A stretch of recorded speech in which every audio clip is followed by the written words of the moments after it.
Maybe the journey isn't so much about becoming anything. Maybe it's about unbecoming everything that isn't really you, so you can become who you were meant to be in the first place.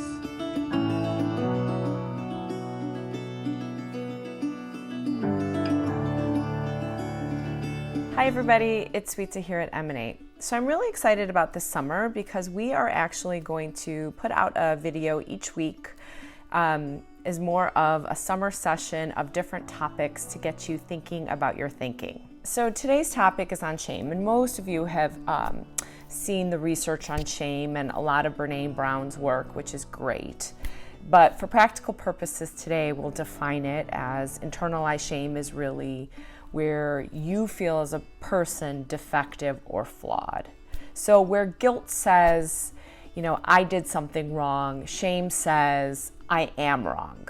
Like your being is wrong.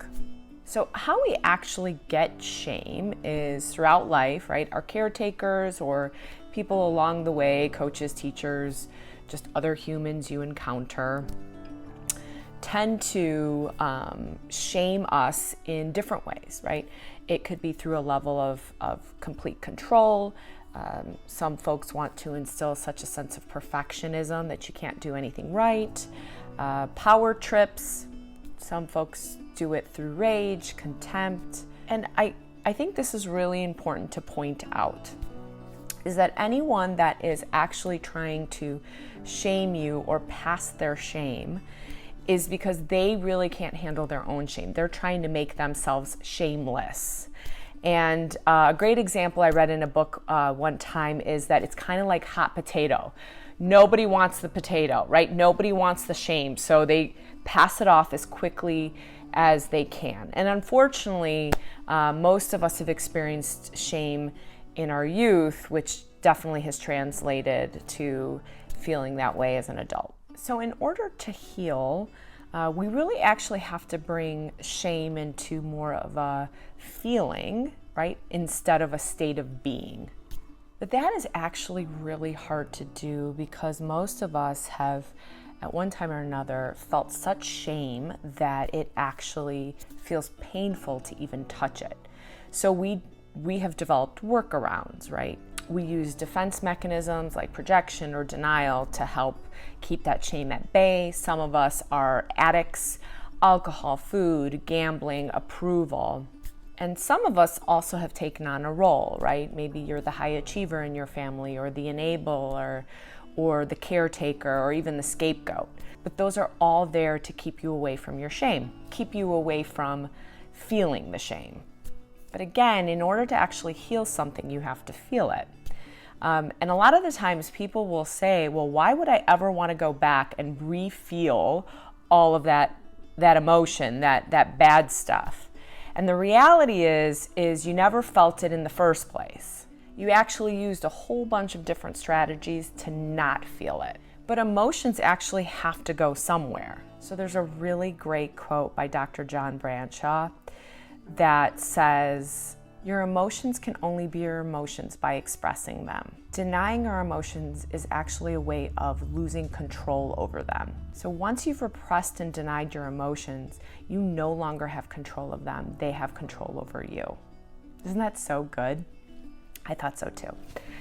So again, our emotions have to go somewhere. So there's three things that happen when we don't actually feel our emotions. Number one is that we act them out, and that can be in terms of behavior, right? We act them out in our addictions, right?